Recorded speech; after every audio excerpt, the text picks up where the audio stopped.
بسم اللہ الرحمن الرحیم۔ سیکنڈ ایئر اکنامکس، باب نمبر 2۔ آج کا ہمارا ٹاپک ہے 2.9 زر کی قدر، ویلیو آف منی۔ زر بطور اعلیٰ تبادلہ کی حیثیت سے اشیاء و خدمات کے لین دین اور قدر و قیمت کی پیمائش کے لیے استعمال کیا جاتا ہے۔ اشیاء و خدمات کی لین دین اور کسی چیز کی قدر مالیت جاننے کے لیے ہم زر کو استعمال کرتے ہیں تبادلہ کے طور پر، جبکہ خود زر کی قدر کی پیمائش اشیاء کی مدد سے کی جاتی ہے۔ جس طرح اشیاء کی پیمائش اشیاء کی قدر زر سے کی جاتی ہے، زر کی پیمائش اشیاء سے کی جاتی ہے۔ یعنی زر کی ایک خاص مقدار کے عوض اشیاء کی جتنی مقدار حاصل کی جا سکتی ہیں وہ زر کی قدر کہلاتی ہے۔ جیسا کہ اگر ایک خاص مقدار میں زر ہو تو اس سے جتنی چیز خریدی جا سکتی ہے وہ زر کی قدر کہلاتی ہے۔ چونکہ زر کی قدر کا انحصار اشیاء و خدمات کی قیمتوں پر ہوتا ہے، اس کا انحصار زر کی قدر کا انحصار کیا ہے؟ کسی چیز کی قیمت پر۔ اس لیے جب اشیاء کی قیمتیں بڑھتی ہیں، جب مہنگائی ہوتی ہے، چیزیں مہنگی ہو جاتی ہیں تو زر کی قدر کیا ہو جاتی ہے؟ کم ہو جاتی ہے۔ جب چیزیں مہنگی ہوتی ہیں تو زر کی قدر کم ہو جاتی ہے۔ اس کے برعکس جب قیمتیں گرنے لگتی ہیں تو پھر زر کی قیمت بڑھ جاتی ہے، زر کی قدر بڑھ جاتی ہے۔ اس طرح زر کی قدر اور قیمتوں میں معکوس رشتہ پایا جاتا ہے، یعنی ایک چیز بڑھے گی تو دوسری کم ہوگی، الٹ رشتہ پایا جاتا ہے ان دونوں میں۔ بالفاظ دیگر زر کی قدر سے مراد ہے زر کی وہ قوت خرید ہے جس کے بدلے وہ دیگر اشیاء کی جتنی مقدار حاصل کرنے کی قوت یا صلاحیت رکھتی ہو۔ یعنی زر کی قوت خرید کا مطلب ہے کہ اس سے کتنی چیز کسی اور چیز کی کتنی مقدار حاصل کی جا سکتی ہے، خریدی جا سکتی ہے، تو یہ زر کی قوت خرید ہوتی ہے۔ جیسا کہ مثال کے طور پر اگر 1 کلو سیب 50 روپے کے ہوں تو 50 روپے کی قدر کیا ہے؟ 1 کلو سیب۔ یعنی آپ اس کو دونوں طرف سے ایسا دیکھ سکتے ہیں۔ 1 کلو سیب کتنے کے ہیں؟ 50 روپے۔ 50 روپے کی کیا حیثیت ہے؟ 1 کلو سیب۔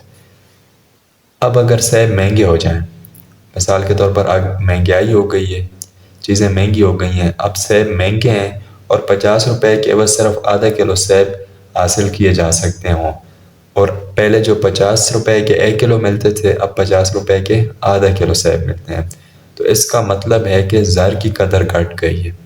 اب زر کی قدر اہمیت کیا ہو گئی ہے؟ کم ہو گئی ہے، کیونکہ جس زر سے پہلے 1 کلو سیب مل جاتے تھے اب اس زر سے 1 کلو سیب نہیں ملتے، اب آدھا کلو سیب ملتے ہیں۔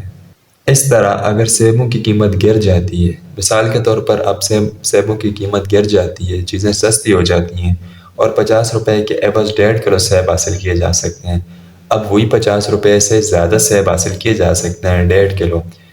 اس کا مطلب یہ ہوا کہ زر کی قدر بڑھ گئی ہے، زر کی اہمیت، زر کی ویلیو، قدر بڑھ گئی ہے۔ مذکورہ مثال سے ثابت ہوا ہے کہ جب اشیاء کی قیمتیں گرتی ہیں تو زر کی قدر بڑھ جاتی ہے اور اشیاء کی قیمتیں بڑھنے سے زر کی قدر گھٹ جاتی ہے۔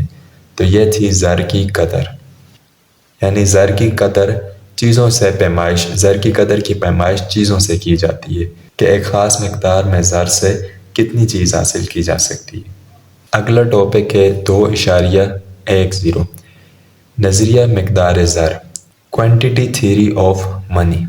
زرعی معیشت میں زر کی رسد، قیمتوں کے معیار اور زر کی قدر کے مابین ایک مخصوص تفاعلی تعلق قائم ہے، کیونکہ جب ملک میں زر کی مقدار میں تبدیلی رونما ہوتی ہے تو ساتھ ہی اشیاء کی قیمتیں بھی متاثر ہوتی ہیں اور زر کی قدر بدل جاتی ہے۔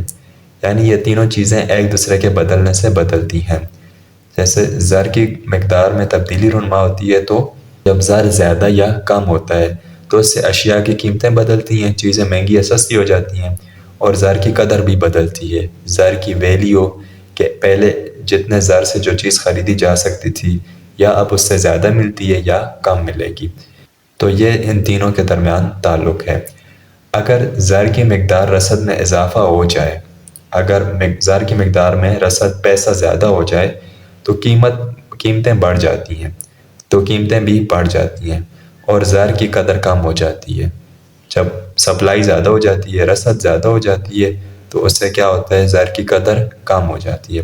اس کے برعکس زر کی مقدار میں کمی سے جب زر کم ہو جاتا ہے تو قیمتیں گر جاتی ہیں، قیمتیں بھی گر جاتی ہیں اور زر کی قدر بڑھ جاتی ہے۔ جیسے یعنی یہ ایک دوسرے کے الٹ ہو رہا ہے۔ اگر زر کی مقدار میں کمی ہوگی تو زر کی قدر بڑھ جائے گی، اگر مقدار میں اضافہ ہوگا تو زر کی قدر کم ہو جائے گی۔ پروفیسر ٹازک نے زر کی مقدار، قیمتوں کے معیار اور زر کی قدر کے مابین تعلق یوں بیان کیا ہے: اگر کسی معیشت میں زر کی مقدار دگنی کر دی جائے تو قیمتیں بھی دگنی ہو جاتی ہیں اور قدر ظرف نصف رہ جاتی ہے، اور اگر زر کی مقدار نصف کر دی جائے تو قیمتیں بھی نصف ہو جاتی ہیں اور قدر زر دگنی ہو جاتی ہے، بشرطے کہ دیگر حالات بدستور رہیں۔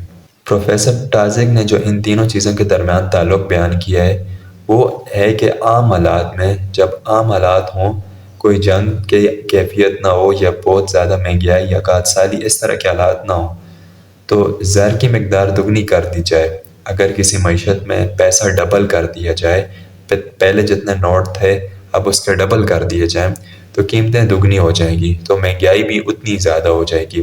پہلے ایک چیز 100 روپے کی ملتی تھی تو اب 200 روپے کی ملے گی اور قدر نصف رہ جائے گی، اور پیسے کی قدر جو ہے وہ نصف ہو جائے گی، یعنی پہلے جتنی رقم سے کوئی چیز خریدی جا سکتی تھی اب اس کے ڈبل سے خریدنی پڑے گی، کیونکہ اب پیسے کی وہ قدر نہیں ہے۔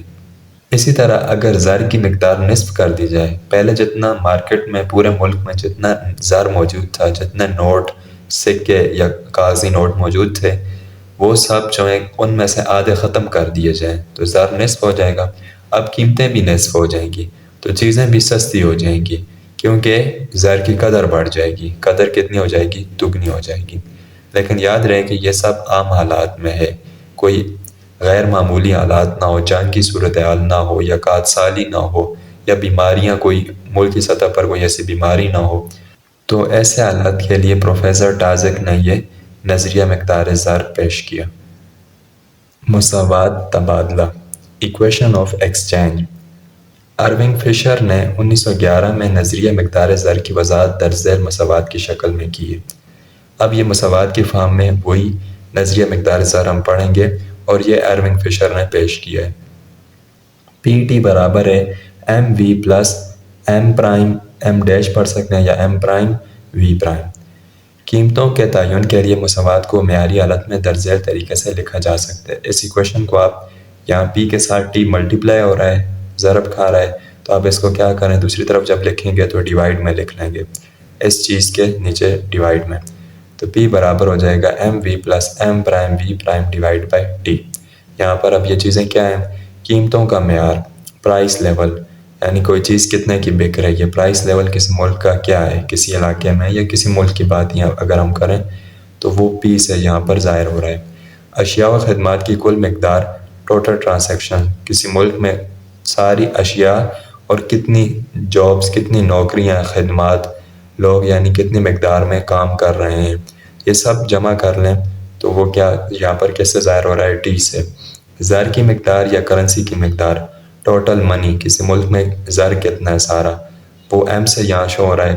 زر کی گردش کی رفتار، زر کتنی تیزی سے ایک فرد سے دوسرے فرد یا افراد سے اداروں کی طرف، کاروباری اداروں کی طرف منتقل ہو رہا ہے، اس کو ہم یہاں پر ظاہر کریں گے وی سے۔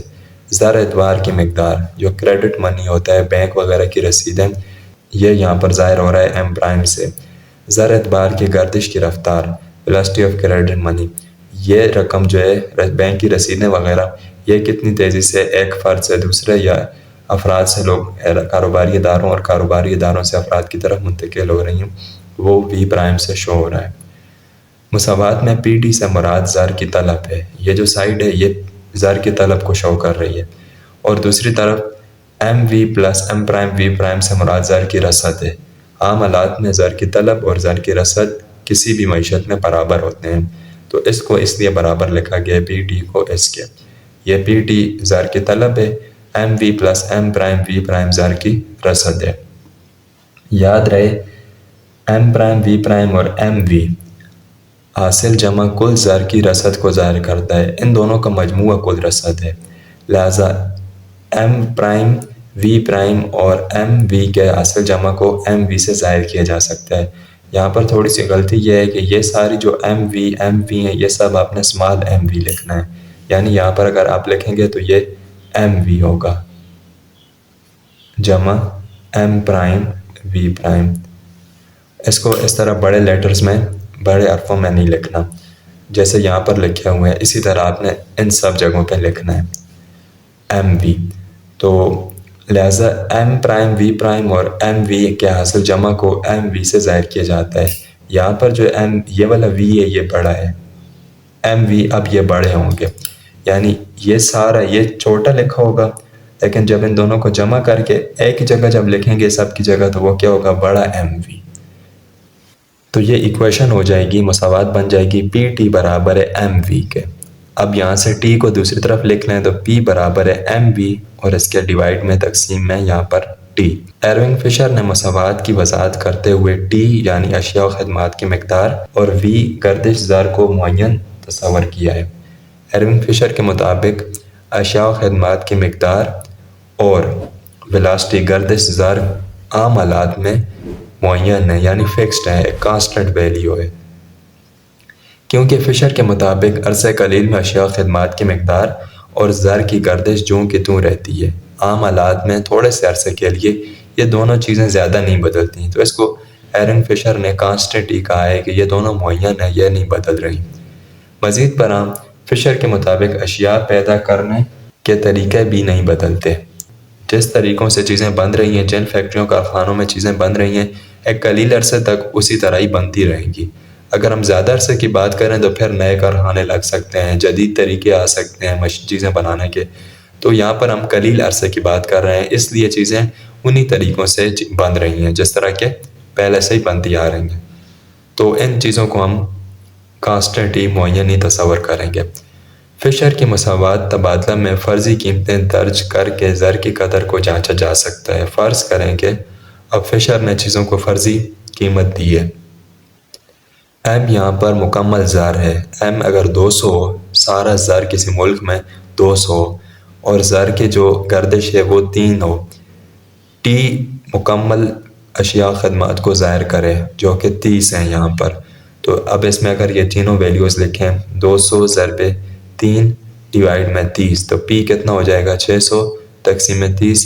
ان دونوں کی کٹنگ کریں گے تو یہ ہمارے پاس آنسر بنے گا 20. تو پی کتنا بن رہا ہے 20 روپے.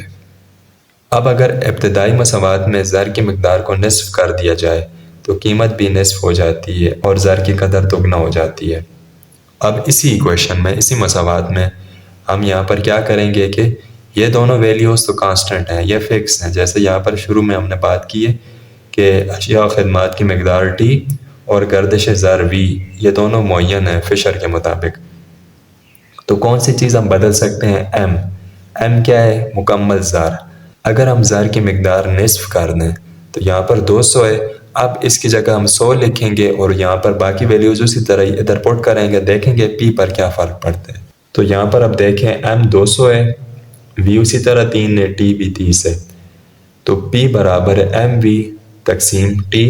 100 ضرب 3 ڈیوائڈ بائی 3 30 تقسیم کریں گے، کٹنگ کریں گے تو اب پی کی ویلیو کیا آ رہی ہے 10 روپے. پہلے کتنی تھی 20 روپے.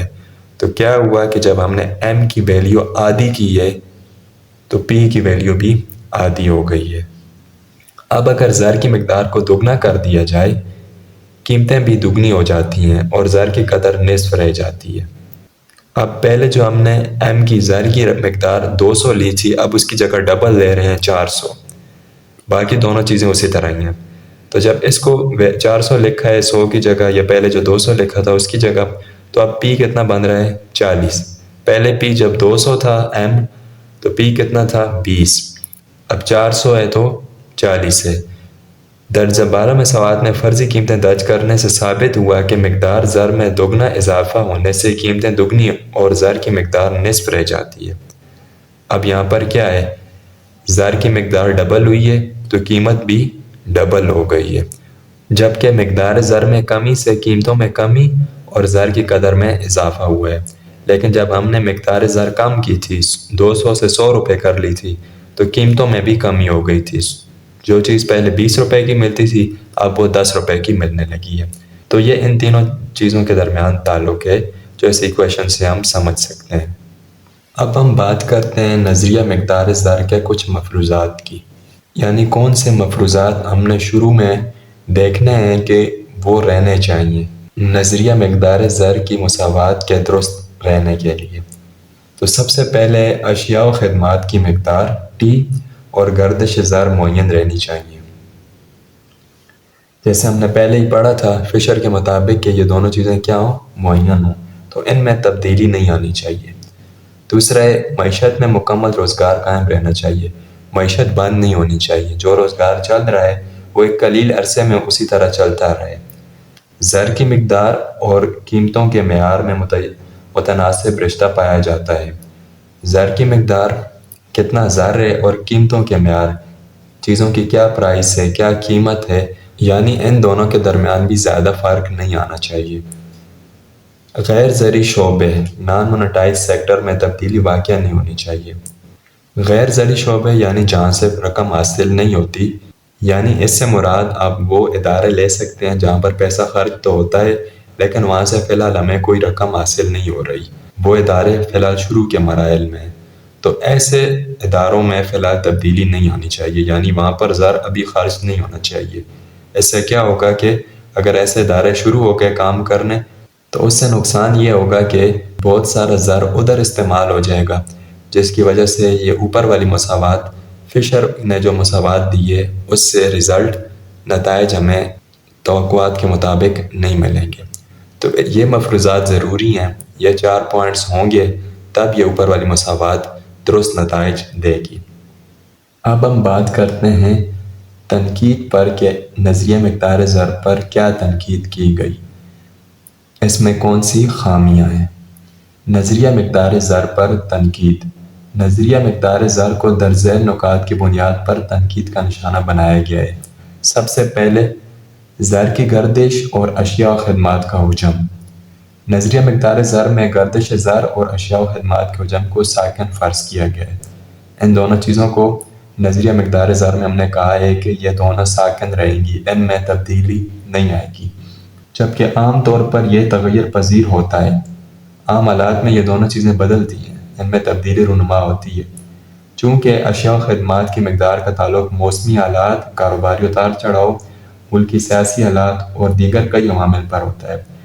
کیونکہ حالات بدلتے رہتے ہیں، بعض اوقات موسمی حالات کے بدلنے سے معیشت پر اثر پڑتا ہے، کاروباری اتار چڑھاؤ آتے رہتے ہیں، یا ملک کے سیاسی حالات کشیدہ ہو جائیں تو تب ان چیزوں میں زر کی گردش میں اور اشیاء و خدمات کے حجم میں تبدیلی آتی ہے۔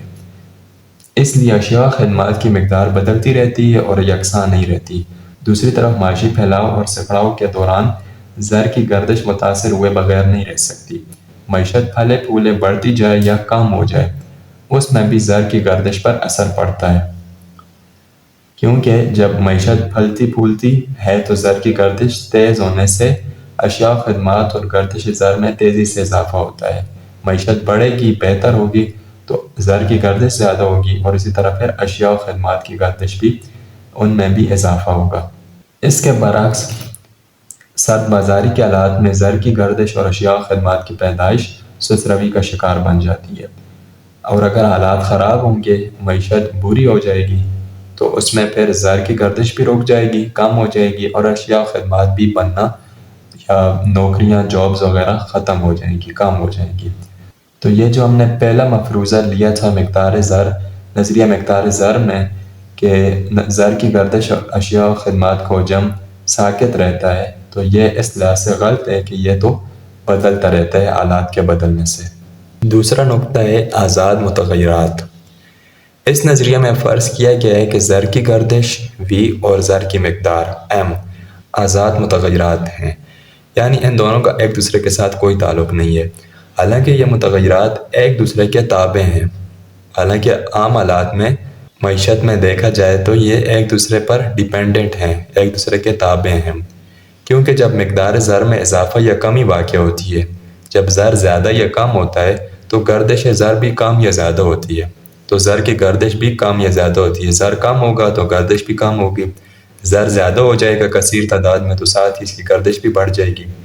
یعنی زر کی مقدار بدلتی ہے تو اس کے ساتھ ہی اس کی گردش معاشی اور تجارتی سرگرمیوں کے بدلنے سے اثر پذیر ہوتی ہے۔ پیداواری عمل کے بڑھنے سے اشیاء و خدمات کی پیدائش تیز ہو جاتی ہے۔ جب چیزیں زیادہ بنتی ہیں، پیداواری عمل بڑھ جاتا ہے، تو اشیاء و خدمات کی پیدائش بھی تیز ہو جاتی ہے، تو لوگوں کو چیزیں وافر مقدار میں ملتی ہیں اور ساتھ ہی خدمات، روزگار وغیرہ بھی بڑھ جاتے ہیں اور زر تیزی سے معیشت میں گردش کرنے لگتا ہے۔ اس کے برعکس زر کی گردش رک جاتی ہے۔ اگر پیداواری عمل سست ہو جائے یا رک جائے تو اشیاء و خدمات کی پیدائش بھی رک جاتی ہے یا بہت کم ہو جاتی ہے، جس سے زر کی گردش بھی تقریباً رک جاتی ہے۔ اس لیے کہا جاتا ہے کہ زر کی مقدار اور گردش زر ایک دوسرے کے لیے لازم و ملزوم متغیرات ہیں، یعنی ایک دوسرے کے تابع ہیں، ایک کے بدلنے سے دوسرے پہ بھی اثر پڑتا ہے۔ تو یہ آزاد متغیرات نہیں ہیں، حالانکہ ہم نے یہ ایزیوم کیا تھا، مفروضات میں یہ بھی لیا تھا کہ یہ دونوں آزاد متغیرات ہیں۔ تو یہ بھی تنقید کی جاتی ہے نظریہ مقدار زر پر۔ اگلا نقطہ ہے 3، قیمتوں میں متناسب تبدیلی۔ اس نظریے میں فرض کیا گیا ہے کہ زر کی مقدار اور قیمتوں میں متناسب تبدیلی رونما ہوتی ہے، جبکہ حقیقت میں یہ ممکن نہیں ہوتا، کیونکہ ضروری نہیں کہ جب زر کی مقدار 100% اضافہ ہو تو قیمتوں میں بھی 100% اضافہ ہو جائے۔ یہاں پر ہم متناسب تبدیلی کی بات کرتے ہیں کہ زر کی مقدار اگر ڈبل ہو جائے تو قیمتیں بھی ڈبل ہو جاتی ہیں، حالانکہ ضروریت تو نہیں ہے کہ بالکل ہی ڈبل ہو، یا ڈبل سے تھوڑی زیادہ بھی ہو سکتی ہیں، تھوڑی کم بھی ہو سکتی ہیں۔ تو یہ جو ہم متناسب تبدیلی کی بات کرتے ہیں نظریہ مقدار زر میں، وہ کچھ زیادہ ٹھیک نہیں ہے۔ ہو سکتا ہے کہ قیمتیں 200% یا اس سے بھی زیادہ بڑھ جائیں، یعنی اگر مقدار زر میں 100% اضافہ ہوتا ہے تو ہو سکتا ہے کہ قیمتوں میں 200% یا اس سے بھی زیادہ اضافہ ہو جائے۔ اس لیے مقدار زر اور قیمتوں کے تناسب کا مقرر کرنا درست نہیں، لہٰذا ہم کہہ سکتے ہیں کہ زر کی مقدار بڑھنے یا گھٹنے سے قیمتیں متاثر ہوتی ہیں، لیکن اس تناسب سے نہیں جس تناسب سے زر کی مقدار میں کمی یا بیشی ہوتی ہے۔ ہم یہ تو کہہ سکتے ہیں کہ زر کی مقدار میں اضافے سے قیمتوں میں بھی اضافہ ہوتا ہے، یا زر کی مقدار میں کمی سے قیمتوں میں کمی ہوتی ہے، لیکن بالکل برابر تناسب سے نہیں، تھوڑی اوپر نیچے بھی ہو سکتی ہے، کیونکہ قیمتوں کے بدلنے میں زر کی گردش کے علاوہ کئی دوسرے عوامل شامل ہوتے ہیں۔ قیمتوں کے بدلنے میں صرف زر کا بدلنا نہیں شامل ہوتا، بلکہ اور بھی بہت ساری وجوہات ہو سکتی ہیں جن کی وجہ سے قیمتیں بڑھ جائیں۔ چوتھا نقطہ ہے بیکار وسائل کا استعمال۔ اس نظریے کے مطابق مقدار زر میں اضافے سے قیمتوں میں اضافہ ہو جاتا ہے، جبکہ حقیقت میں مقدار زر میں اضافے کی بدولت ملک کے بیکار دفینوں اور پیداواری وسائل کو بروئے کار لا کر پیداوار میں کئی گنا اضافہ کیا جا سکتا ہے۔ یہاں ہم اوپر بات کرتے ہیں اس نظریے میں کہ مقدار زر میں اضافے سے قیمتوں میں بھی اضافہ ہو جاتا ہے، لیکن ہم جانتے ہیں کہ اگر مقدار زر میں اضافہ ہوگا تو بہت سارے ایسے کاروبار یا ایسی جگہیں جہاں پر پیسہ صرف کر کے ہم مزید پیسہ کما سکتے ہیں، اگر پیسہ کم ہوگا تو ہم ادھر پیسہ نہیں لگائیں گے، لیکن جیسے مقدار زر میں اضافہ ہوتا ہے، زر کثیر تعداد میں ہوتا ہے، تو ایسے کاروبار اور جو بھی پیداواری ذرائع ہوتے ہیں وہاں پر ہم زیادہ پیسہ لگا سکتے ہیں، جس کی وجہ سے اور پیداوار زیادہ ہوتی ہے اور معیشت بڑھتی ہے، زر کی قدر بڑھ جاتی ہے اور اشیاء و خدمات کم قیمتوں میں بھی دستیاب ہوتی ہیں۔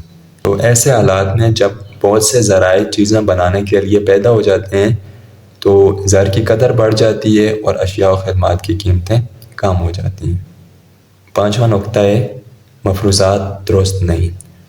اس نظریے میں قیمتوں میں تبدیلی کو زر کی رسد سے منسوخ کیا گیا ہے، لیکن حقیقت میں تبدیلی کا انحصار دیگر عوامل مثلاً جنگ، آبادی کا دباؤ اور اشیاء کی مصنوعی قلت پر بھی ہوتا ہے۔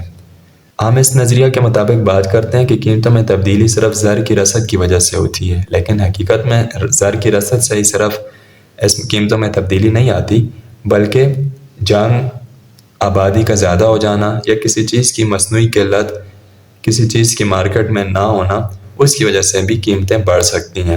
تو یہ مفروضہ درست نہیں کہ قیمتوں میں تبدیلی کا تعلق صرف زر کی رسد سے ہی ہے۔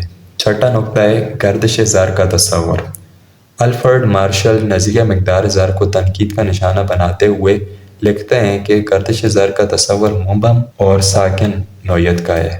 الفریڈ مارشل نے بھی اس نظریے پر تنقید کی ہے اور اس کے مطابق اس میں جو گردش زر ہے وہ مبہم ہے، واضح نہیں ہے کہ زر کیسے گردش کرے گا اور ساکن نوعیت کی ہے، زر ایک ہی جگہ ہی رہ جاتی ہے، یا لوگوں کے پاس ہے یا کاروباری اداروں کے پاس ہے، اس کی جو گردش ہے وہ واضح طور پر یہاں پر بیان نہیں کی گئی، کیونکہ زر کی مقدار عام طور پر آبادی کے بڑھنے، زر کی طلب وغیرہ سے متاثر ہوتی ہے۔ اس لیے زیادہ تر معیشت دان زر کی گردش کے مقابلے میں زر کی طلب کو زر کی قدر متعین کرنے میں زیادہ مؤثر سمجھتے ہیں۔ تو زیادہ تر معیشت دان جو ہیں ان کے مطابق زر کی قدر کا تعلق زر کی گردش کے مقابلے میں زر کی طلب سے زیادہ ہے، یعنی زر کی قدر زر کی طلب سے اس کا تعلق ہے، گردش سے اس کا اتنا زیادہ تعلق نہیں ہے۔ تو یہ بھی ایک تنقید کی گئی الفریڈ مارشل کی طرف سے نظریہ مقدار زر پر۔ ساتواں نقطہ ہے عناصر کی نوعیت میں فرق۔ جارج ہام نے نظریہ مقدار زر کی مساوات تبادلہ کو رد کرتے ہوئے کہا ہے کہ اس مساوات میں ایک فنی خرابی موجود ہے جو اوسط قیمت کے معیار اور مقدار زر کے تعلق کی بنیاد پر پیدا ہوتی ہے۔ ہام کے مطابق قیمت کا معیار P اور زر کی مقدار M کا تعلق ایک خاص عرصہ وقت سے ہوتا ہے جس سے زر کی گردش V اور تجارت کا حجم TB بدلتے رہتے ہیں۔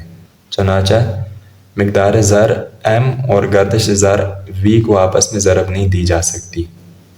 جارج ہام نے جو مساوات پر تنقید کی ہے اس میں اس نے کہا ہے کہ مقدار زر M اور گردش زر یہ دونوں مختلف چیزیں ہیں، یعنی زر کی مقدار کس تعداد میں زر موجود ہے اور زر کی گردش کس تعداد میں یہ زر گردش کر رہا ہے، ایک جگہ سے دوسری جگہ منتقل ہو رہا ہے، یہ دونوں مختلف چیزیں ہیں۔ تو ان دونوں کو ہم آپس میں یہاں ضرب نہیں دے سکتے اس ایکویشن میں، جیسے کرسیوں کی تعداد میں کتابوں کی تعداد جمع نہیں کی جا سکتی۔